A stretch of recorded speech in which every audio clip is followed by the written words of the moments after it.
এখন দেখবেন আলোচনা করতেছে যে মোদি পারলো, দিদি পারলো না কেন? ককরোচ জনতা পার্টিতে দেখছেন না, আন্দোলন তো বেশি দূর গড়াইলো না, তো ঠান্ডা হয়ে যাচ্ছে তো আস্তে আস্তে।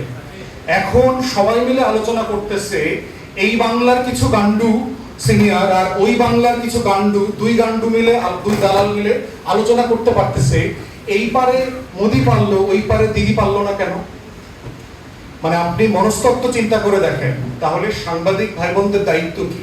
এই লাইনগুলোকে প্রশ্ন করা, এই লাইনগুলোকে জাতির কাছে ধরায়া দেওয়া। এই ধরায়া দিতে পারাটা হচ্ছে আপনার দায়, জাতির প্রতি, কোনো দলের প্রতি না, রাষ্ট্রের প্রতি।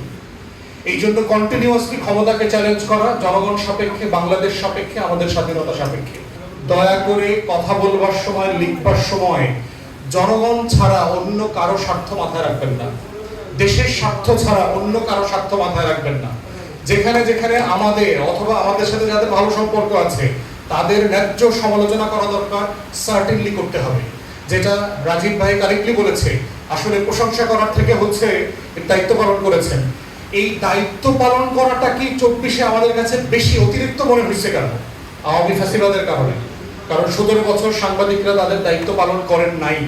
যদি করত তাহলে বাংলাদেশে এই ফ্যাসিবাদ কায়েম হইতে পারতো না।